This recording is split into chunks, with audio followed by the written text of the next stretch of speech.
Hello everyone, कैसे हैं आप सब। थंबनेल और टाइटल सही देखा। रिलायंस, जियो और एयरटेल पर बड़ा खतरा।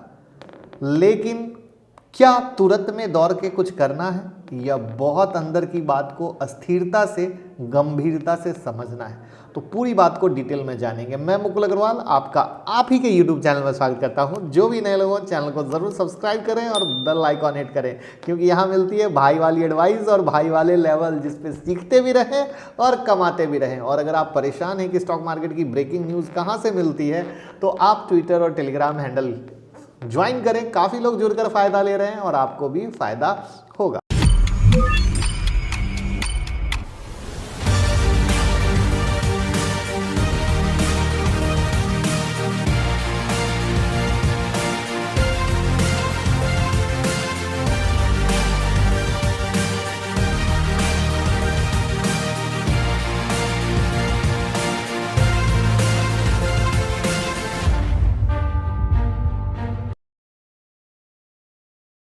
तो जैसा कि हमने बताया कि टाइटल तो दिल दहला देने वाला है, लेकिन यहाँ जो बात हो रही है वो लॉन्ग टर्म विजन की बात हो रही है, ना कि कल ही कुछ हो जाएगा।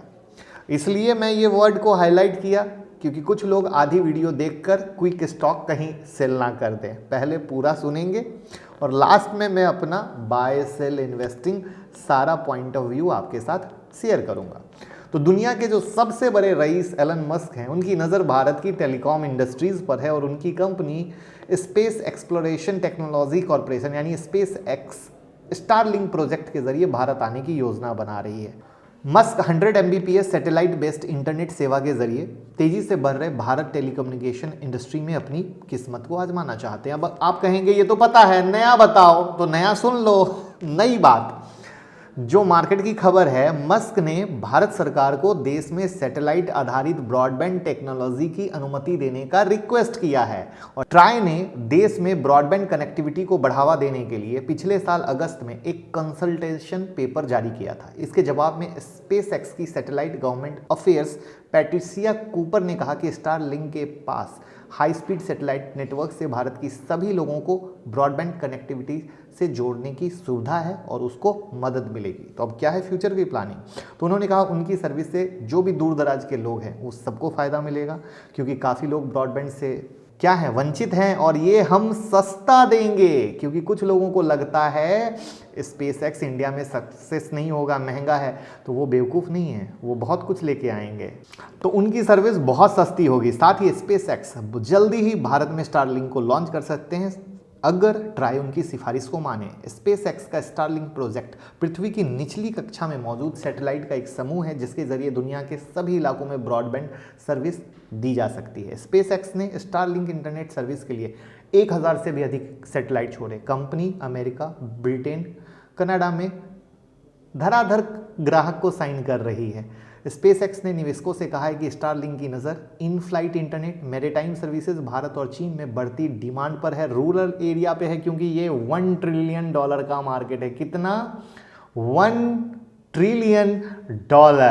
तो आप समझ लीजिए कि जब इतना बड़ा मार्केट हो तो इतने बड़े कॉरपोरेट कहीं से पीछे रह सकते हैं।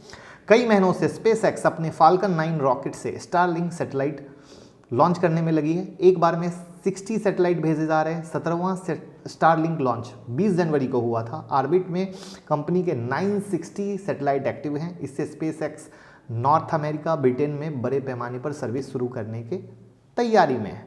सस्ती फैसिलिटी देने के लिए जो ये लोग प्लान में लगे हैं, उसमें पहला फोकस रूरल, इनको भी पता है, तभी आएगा जब सस्ता दे पाएंगे।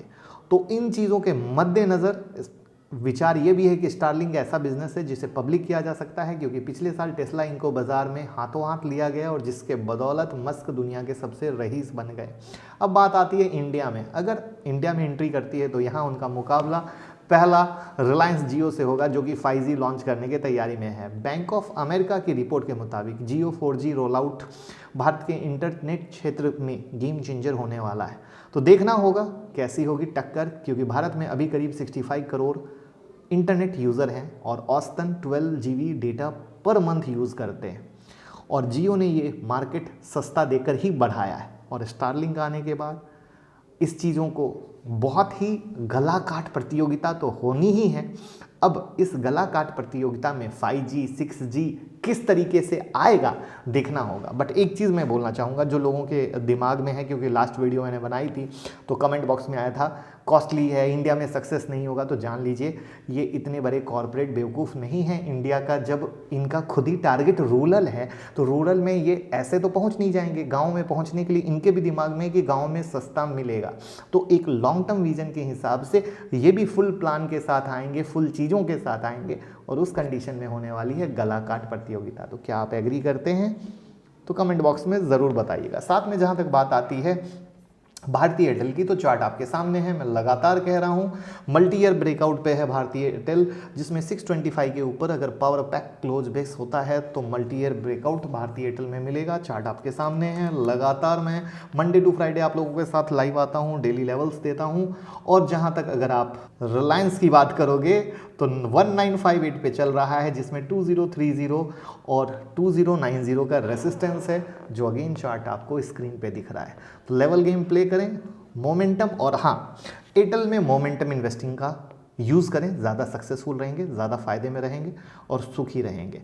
वीडियो पसंद आई हो तो शेयरिंग केयरिंग है मेरे भाई, शेयर करके दूसरों की केयर कर दीजिएगा। थैंक यू सो मच, और लाइक का बटन दबा दीजिएगा।